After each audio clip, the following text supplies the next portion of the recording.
ট্রাম্পের হুমকিতে পরমাণু কর্মসূচি বন্ধ করবেন না ইরান। মার্কিন প্রেসিডেন্ট ডোনাল্ড ট্রাম্প হুমকি দিয়েছে যে ইরান যদি পরমাণু চুক্তিতে সম্মত না হয় তাহলে যুক্তরাষ্ট্র দেশটিতে বোমাবর্ষণ করবে। তিনি আরও উল্লেখ করেছেন যে এই আক্রমণের তীব্রতা অতুলনীয় হবে। ট্রাম্পের এই হুমকির প্রতিক্রিয়ায় ইরান যুক্তরাষ্ট্রকে পাল্টা সতর্কতা দিয়েছে। দেশটির সর্বোচ্চ নেতা আয়াতুল্লাহ আলী খামেনি সতর্ক করে বলেছেন যে কোনো বহিরাগত আগ্রাসনের বিরুদ্ধে কঠোর প্রতিশোধ নেওয়া হবে। সোমবার 31শে মার্চ এই তথ্যটি প্রকাশ করেছে বার্তা সংস্থা আনাদুলু।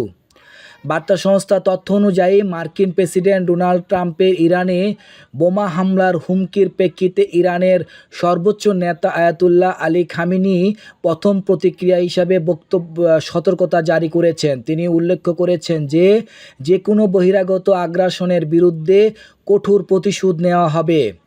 সোমবার তেহরানের ঈদুল ফিতরের নামাজের সময় একটি জামাতে বক্তব্য রাখতে গিয়ে খামেনি বলেন, বহিরাগত আগ্রাসন সম্ভব নয়, তবে দেশ যে কোনো পরিস্থিতির জন্য প্রস্তুত রয়েছে।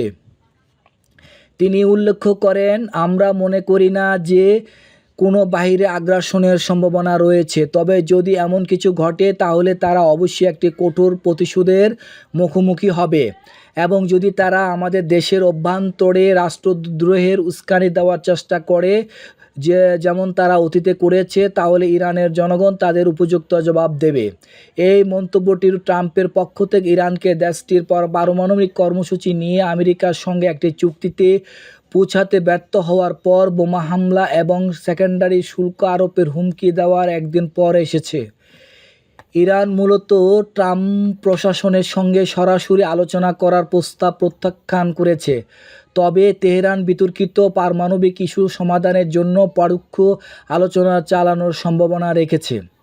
গত সপ্তাহে ইরান সরকার ওমানের মাধ্যমে পাঠানো চিঠি উত্তর দিয়েছে। ওই চিঠিতে উল্লেখ করা হয়েছে যে সামরিক হুমকির কারণে ইরান সরাসরি আলোচনায় অংশ নিতে আগ্রহী নয়, এমনটি জানিয়েছে ইরানি পররাষ্ট্রমন্ত্রী আব্বাস আরাগচি। এছাড়া গত রোববার ইরানের একটি টেলিভিশন চ্যানেলে প্রেসিডেন্ট মাসুদ পেজেশকিয়ান বলেছেন, আমেরিকার সঙ্গে এই চুক্তি নিয়ে সরাসরি আলোচনা করবেন না তেহরান, তবে পরোক্ষ আলোচনা করার সুযোগ রয়েছে। তিনি আরও উল্লেখ করেন, আমরা সবসময় আলোচনা করতে প্রস্তুত, তবে পূর্বের বিশ্বাসভঙ্গের কারণে আমাদের মধ্যে সন্দেহ রয়েছে।